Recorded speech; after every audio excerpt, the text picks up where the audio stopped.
Hello, welcome back to the channel. In this video, we're going to be learning about the disk keyword in Java.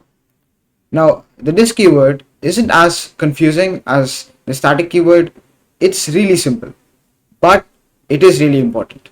So as usual, we'll first look at a simple class. Right, so I made this class called student, which should ideally contain methods like name, age, or a favorite subject, things that you would usually associate with a student.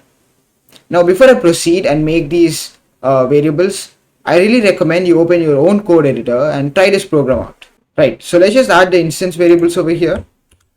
And as you can see, I had three instance variables: name, age, and favorite subject. Now that we have the instance variables, what we're going to do is we're going to make a constructor to just set the values for these variables. And we already know the syntax for a constructor. It's going to be public and the name of the class student parentheses. So usually we would take the inputs as parameters of the constructor. So we just add those parameters over here: string n, int a, and string f.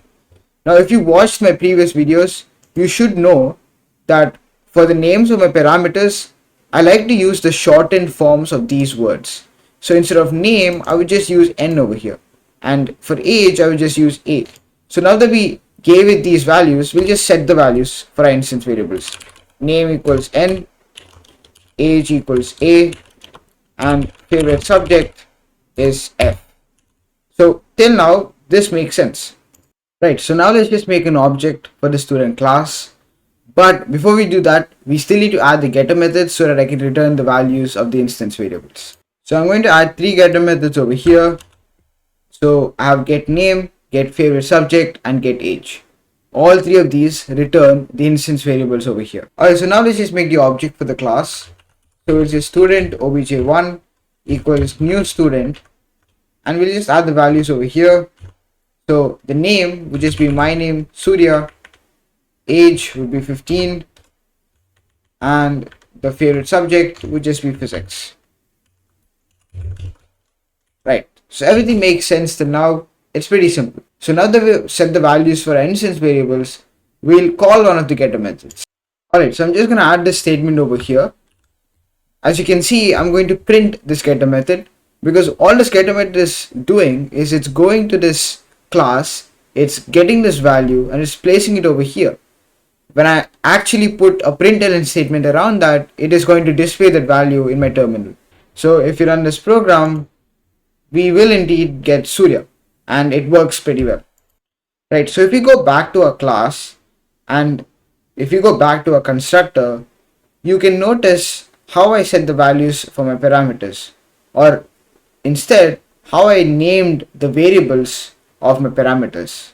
I used abbreviations for these, right? Just the first letter of my instance variables. But you can understand how this is a little vague. If I'm a programmer and I type this program, a different programmer really can't understand it. I mean, how would he know that N stands for name or A stands for age? Wouldn't it be so much easier if I can just name this as name? It would be so much better if we can somehow name our parameters to have the same name as that of the instance variables. There's a lesser chance for errors, and it's much easier for us to understand our own program. Lucky for us, Java actually does allow to give them the same name. Now, this shouldn't ideally be possible. I mean, I told you in the beginning that you can't give the same name to two different variables. But in this case, because of something called scope of the variable, it is allowed. Now, scope and access of variables, that is for a different video. But just know that in this case, since this is a parameter and this is an instance variable, they're both different, and so I can give them the same name. It isn't going to be an error. So we're going to do that. We already changed this to name, this to age, and we're going to change this to favorite subject. And we're going to change this over here as well. Name equals name, age equals age, and favorite subject is favorite subject. Now, you should spot an error over here, or a mistake over here. There's no syntax error. My syntax is perfectly right. But what is the mistake? What's confusing is I'm just saying name equals name. But what name is name? Am I saying that the name parameter over here is equal to this name value over here? Or am I saying that this name value over here is equal to the name parameter over here? In other words, what value am I assigning to the other variable? Right? This is also really vague. Age equals age is like saying I'm assigning the value of this parameter to the instance variable age, which is what I want. But it's also the same as saying I'm assigning the value of this instance variable age to the parameter age. You can see that this is too vague. So the clear solution is I need to find a way to differentiate the name variable over here from the name variable or the name parameter over here. And this is where we use our this keyword. Now just remember, whenever you use your this keyword, it refers to something of your object. So for example, when I just say this over here, it's referring to the attributes or the methods of my student class. So I'll just show you how I'm going to use my this keyword in this case.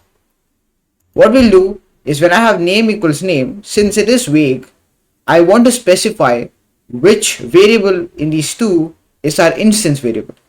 Now I just told you that this keyword points to our instance variable.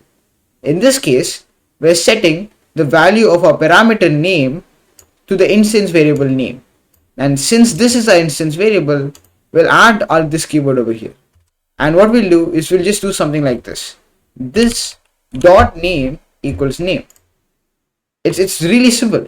I'm just saying this name, that is the name variable of this object or this class, is equal to the name parameter. I'm clearly emphasizing that this is the instance variable and this is the parameter, and there's a clear difference now. And we'll just do this for the other variables as well. This dot age equals age. So this is referring to the instance variable age, while this is referring to the parameter age. There is a clear difference. And if you consider how an assignment operator works, it's just assigning the value over here, which is the parameter value, to our instance variable over here. So we'll do the same thing for the favorite subject variable. This dot favorite subject equals favorite subject. And you can see that this keyword is really simple. Now what is also important to notice is that this isn't necessary. I don't have a rule telling me that the name of my parameter should be the same as the name of my instance variable. I can just set this to n and I can use n. But it's definitely easier, right? I know what my variable is doing over here. I know this parameter is for name, this is for age, and this is for favorite subject because it clearly states it in the name. And just by adding this dot before the instance variable, I can differentiate them and use something which is so simple. And now when I run this program, I should still get Surya and I won't get any errors. It's definitely a lot easier when you use the this keyword compared to when you don't. Now there are so many other ways in which you could use the this keyword. One other way is calling one constructor from a different overloaded constructor. Now I'm not going to explain all of that in this video, and probably not in any other video, because there are multiple ways in which you could use this word. It could be an hour-long video if I explain all of those. So for now, this is actually enough. Right, so I really hope you enjoyed this video. Thank you and have a great day.